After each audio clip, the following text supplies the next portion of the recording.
The federal government has urged ministries, departments, and agencies, MDAs, to work closely together to advance investment in infrastructural development and climate change.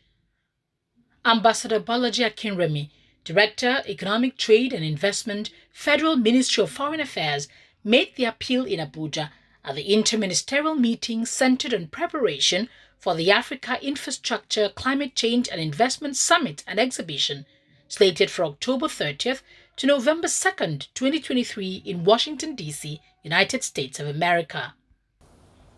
Jonathan did a lot, and the immediate past president did his best.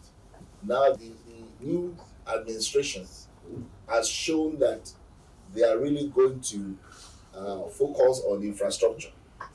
So we need to take this very seriously. I want you to look into if it have anything to do with your ministry. Some of us were in the UN when the Paris Agreement was signed, and we know the battle that we have to go through now.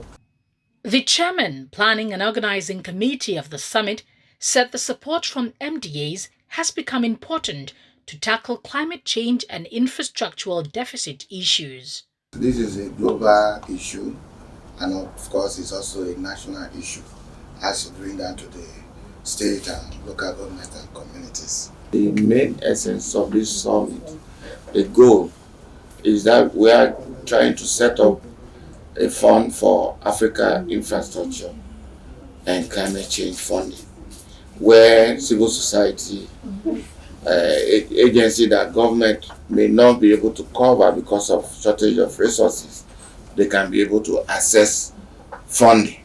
This is the essence why we want to go to US and mobilize resources to launch this fund. And this fund, we work solely for Africa, but it will be permanently looking for resources constantly to face issues that we are facing here in Africa.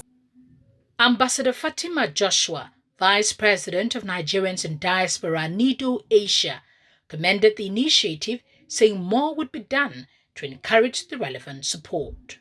We have been pursuing something in the US to see whereby we can be able to have a medical support in Nigeria. As I'm talking to you now, we have 2 containers loaded with medical equipment given to us freely to be able to bring it to Nigeria. We wanted to support some of the communities that are having crisis and there is no hospitals. So this is how we got the support. As a NIDO president in Asia, I've gone around and I've communicated with many and they're ready to support us.